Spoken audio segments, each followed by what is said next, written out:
¿Ya?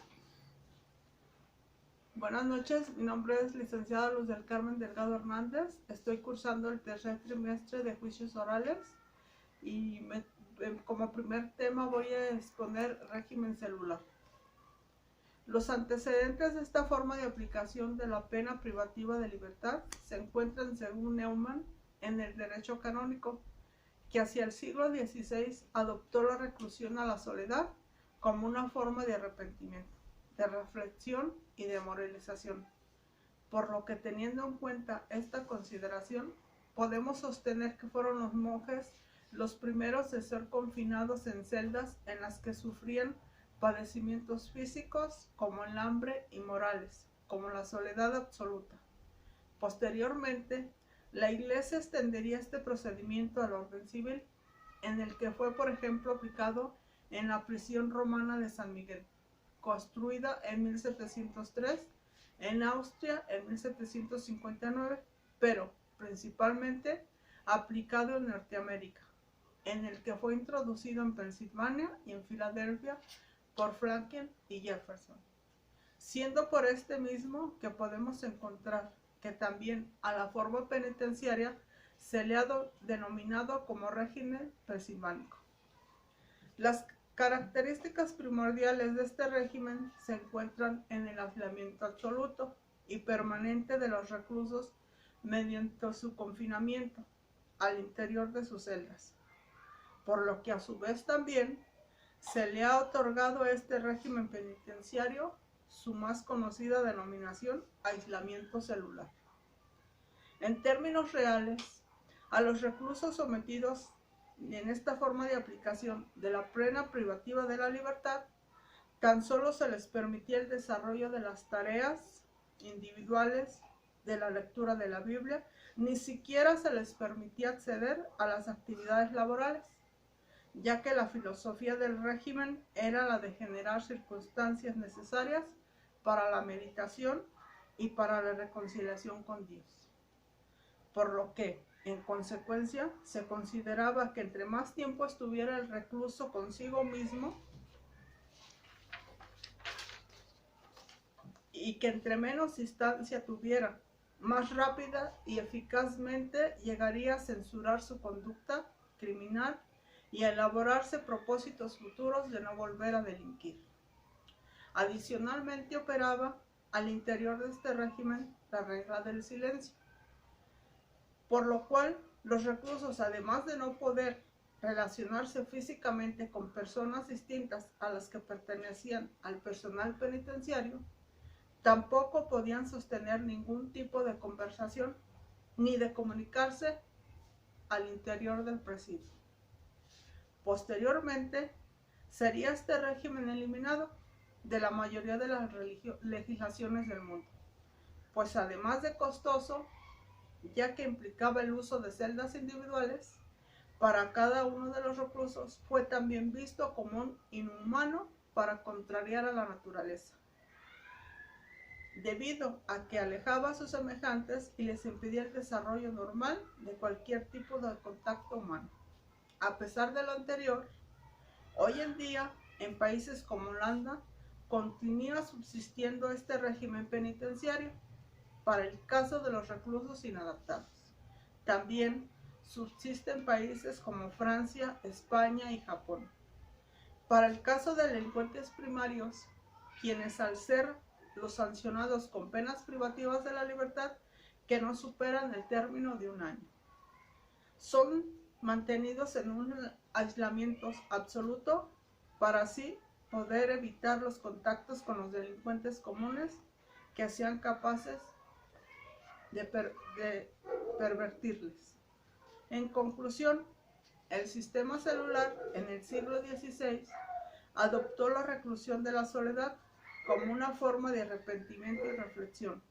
Los monjes fueron los primeros en ser confinados, donde sufrían hambre, padecimientos físicos. Posteriormente, se extendería este castigo al orden civil.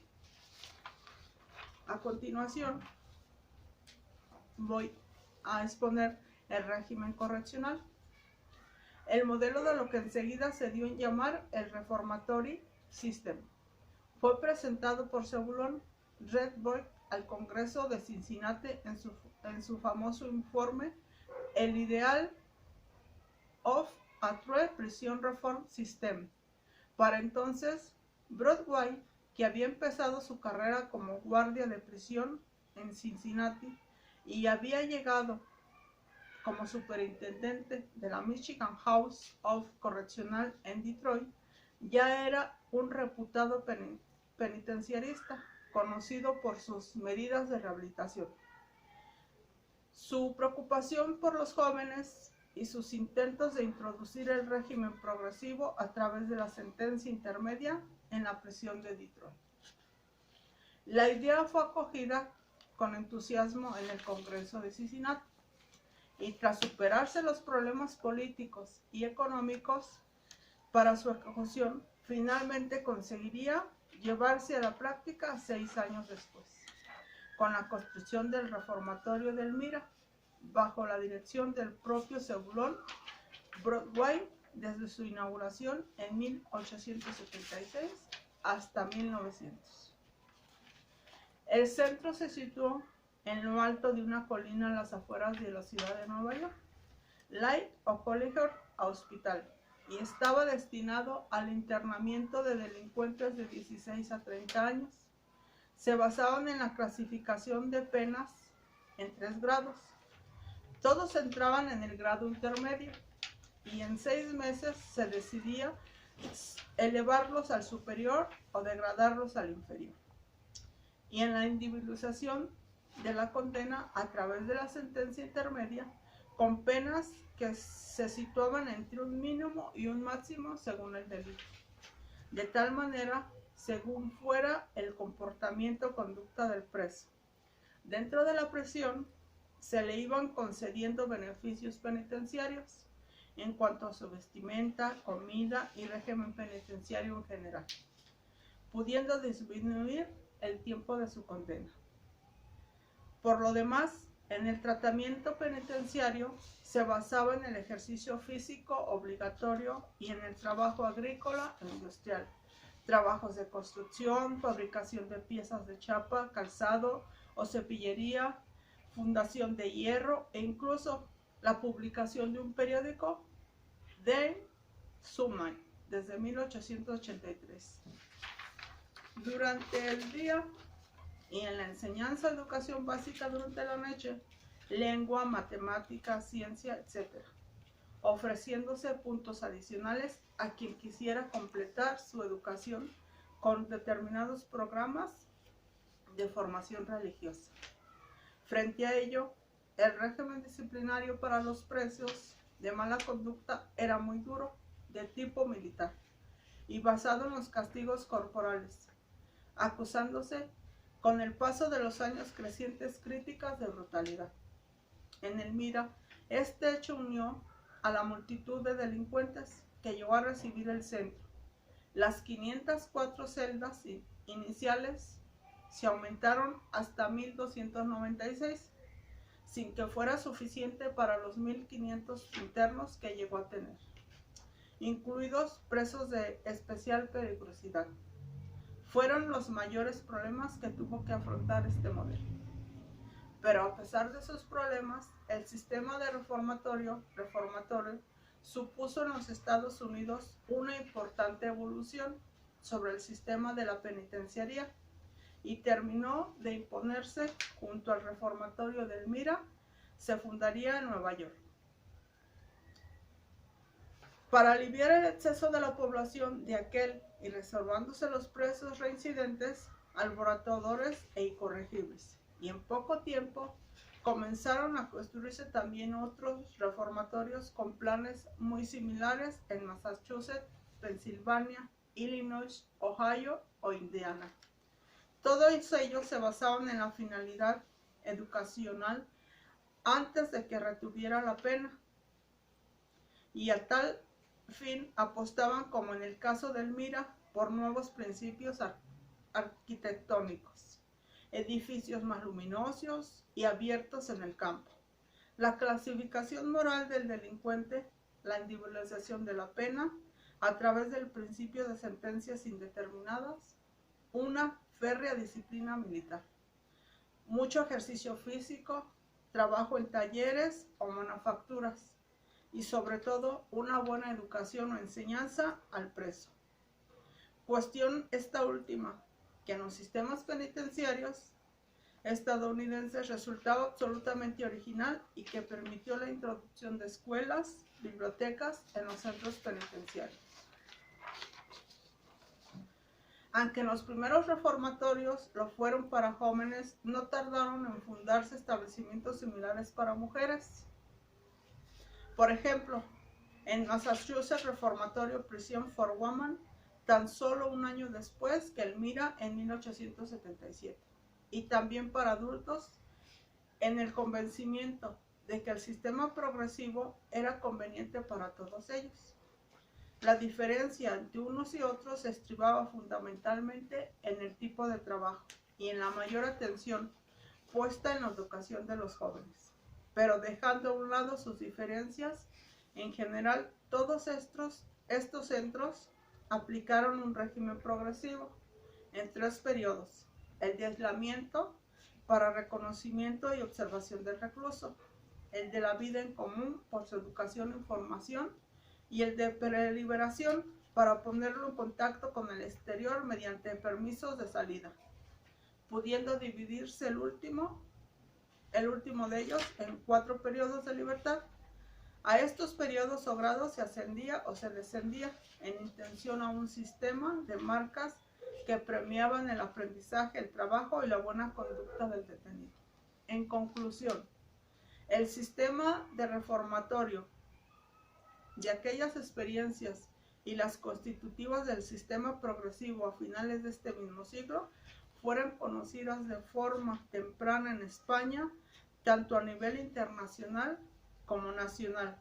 Se consideraron las mejores tendencias a las que dirigir la reforma penitenciaria en un momento en el que la finalidad correctiva, prevención especial, comenzaba a prevalecer frente a las finalidades meramente retributivas o de seguridad de la pena, en la doctrina y gran parte de la opinión pública, y en el que se buscaba fervientemente solucionar el problema de los menores o jóvenes delincuentes, que se relacionó directamente con los principios penitenciarios, defendiendo en los nuevos modelos. Como tercer tema, voy a exponer el régimen urbaniano. Por supuesta benevolencia, el régimen de aislamiento celular no convenció a personas como el Amlins, un americano que en 1821 asumiría el cargo de director de la prisión de la ciudad de Arbun, y que en lo referente a su pensamiento sobre los recursos no dejaba de considerarlos como un par de salvajes cobardes e incorregibles.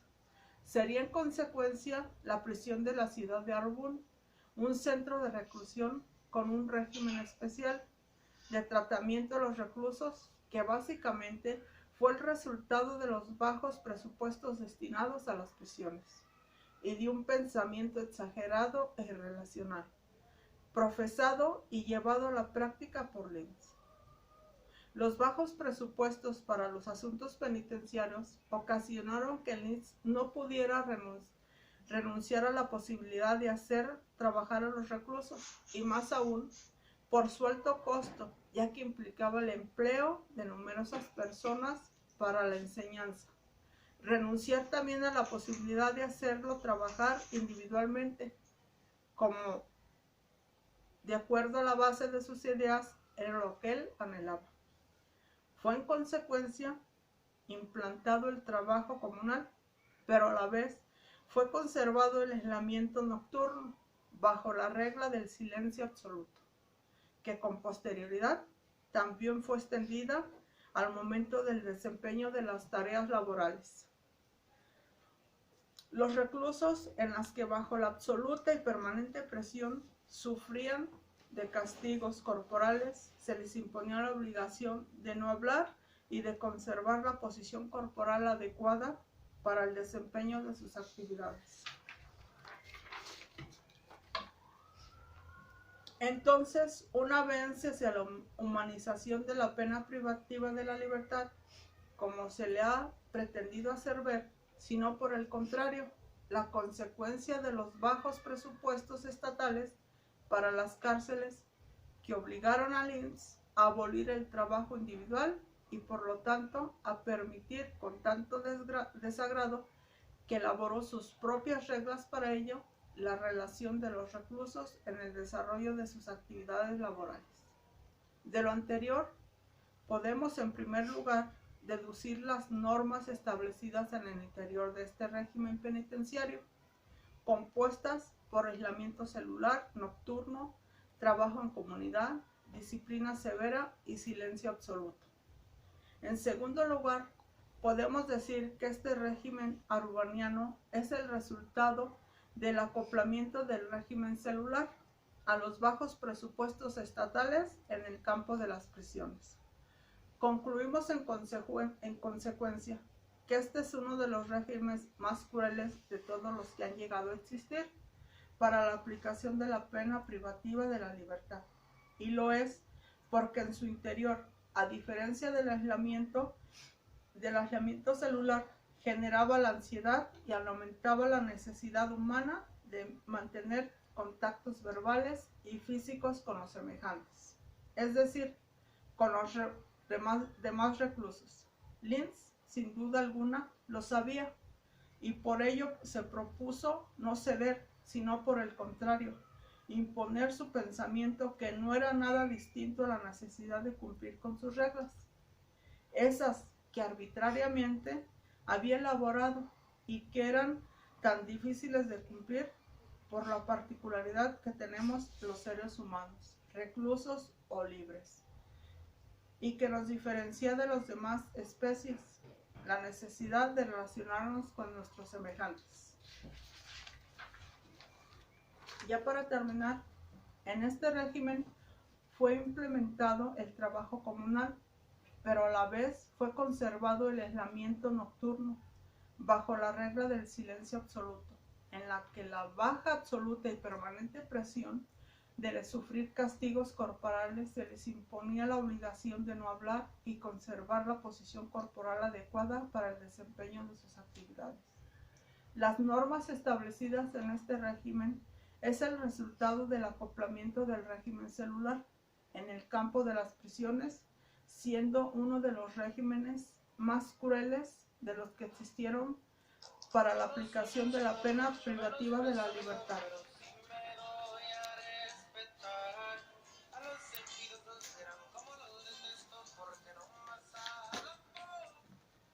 A continuación, voy a dar una pequeña explicación de la organización interna de las prisiones.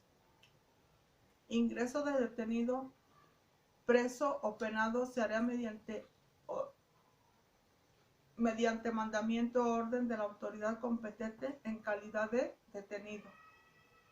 Orden judicial de detención, orden de detención policial, local o ministerial, fiscal. Preso, mandamiento judicial de prisión. Penado, sentencia condenatoria firme voluntaria transcurrido 72 horas sin acreditación documental. Procede excarcelación, supuestos especiales. Procedimiento de ingreso se llevará a cabo en el Departamento de Ingresos del Centro Penitenciario. Duración máxima 5 días. Separación interior, criterios prioritarios, sexo, edad y antecedentes delictivos penados, clasificación en grados. Artículo 16 de la Ley Orgánica General Penitenciaria. Parámetros de separación interior: hombres, mujeres, detenidos y presos condenados primarios y reincidentes.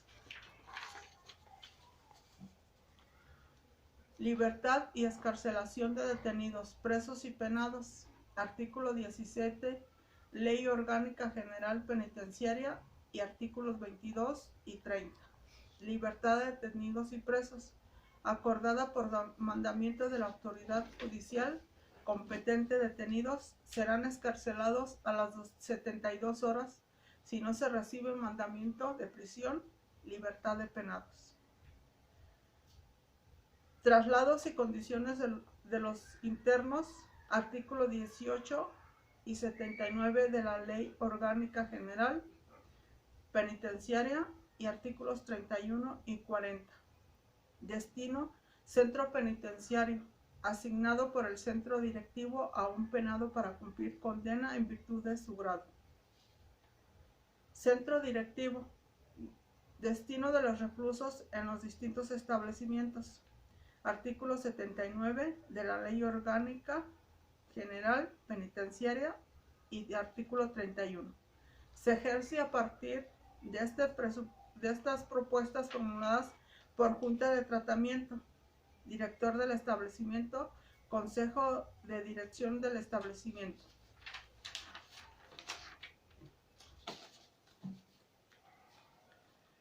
Medios y forma de la conducción: uso de medios de transporte, generalmente por carretera en vehículos adecuados, vías aéreas y marítima.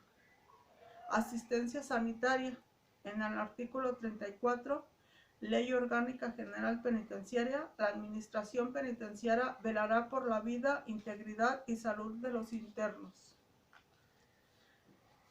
Enfermería: artículo 37 de la Ley Orgánica General Penitenciaria. Todos los establecimientos penitenciarios estarán dotados de enfermería. Dependencia destinada a observación psiquiátrica. Dependencia destinada a la atención a toxicómanos.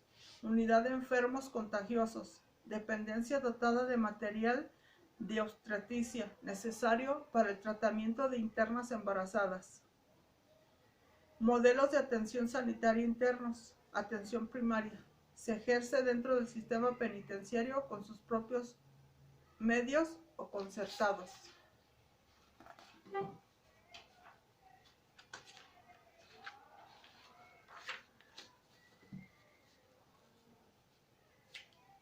En el artículo 19 de la Ley Orgánica General Penitenciaria está la de higiene. Todos los internos se alojarán en celdas individuales y todas las dependencias del establecimiento deberán satisfacer las necesidades de la higiene y estar acondicionadas de manera que el volumen de espacio, ventilación, agua, alumbrado y calefacción se ajuste a las condiciones climáticas de la localidad. La alimentación. Artículo 21 de la Ley Orgánica General. La Administración proporcionará a los internos una alimentación controlada por el médico, convenientemente preparada y que responda en cantidad y calidad a las normas dietéticas y de higiene, teniendo en cuenta su estado de salud, naturaleza del trabajo y, en la medida de lo posible, sus convicciones fisiológicas y religiosas. Vigilancia y seguridad. Fines de retención y custodia de detenidos, presos y penados. Artículo 1 de la Ley Orgánica General Penitenciaria. Ley penitenciaria exige colaboración activa del interno, les impone como deberes permanecer en el establecimiento a disposición de la autoridad judicial que hubiere decretado su internamiento o para cumplir las condenas que se le impongan hasta el momento de su liberación. Seguridad exterior, dedicada en el capítulo 7 del título 2 de la Organización General a la Seguridad de los Establecimientos, dividido en 3 secciones: seguridad exterior, seguridad interior y medios correctivos, artículos 63 al 72. Seguridad exterior de los establecimientos penitenciarios corresponde a fuerzas y cuerpos de seguridad del Estado, cuerpos de policía de la comunidad autónoma, ambos se regirán por las normas de sus respectivos cuerpos. Artículo 63. Establece en materia de seguridad exterior de los centros penitenciarios recibirán indicaciones de los directores de los mismos. Y su seguridad de la Ley Orgánica General Penitenciaria, Ministerios de Justicia e Interior pueden suspender parcial y temporalmente los derechos reconocidos a los internos. 1. Graves alteraciones del orden a un centro de autoridad penitenciaria requiere intervención de fuerzas y cuerpos de seguridad del Estado. El jefe de las mismas asume dirección del establecimiento penitenciario en cuanto a custodia, vigilancia y restauración del orden. 2. Por razones de seguridad pública, Ministerios de Justicia e Interior podrán acordar de un establecimiento cerrado a un departamento especial corresponda a los cuerpos de seguridad del Estado. La seguridad interior. Sus actividades dirigidas a evitar la fuga de internos, garantizar ordenada convivencia dentro del establecimiento, proteger los derechos fundamentales de las personas del centro penitenciario. Seguridad interior. Medidas de seguridad interior. La observación, control visual de los internos, conocer el comportamiento habitual, actividades y movimientos dentro y fuera del departamento asignado y relaciones con resto de internos. Objetivo: detectar hechos y circunstancias relevantes para la seguridad del establecimiento. Seguridad interior.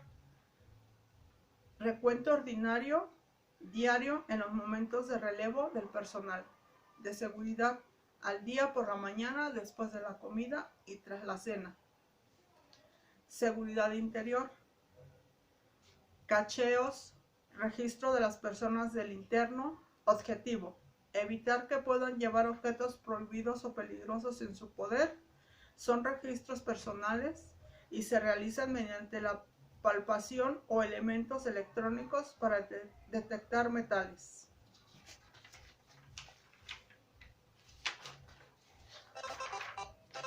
Y por último, seguridad interior.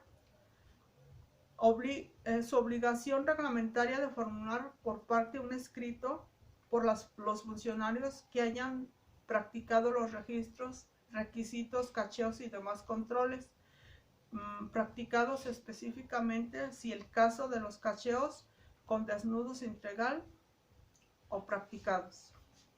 Principios generales, medidas de seguridad.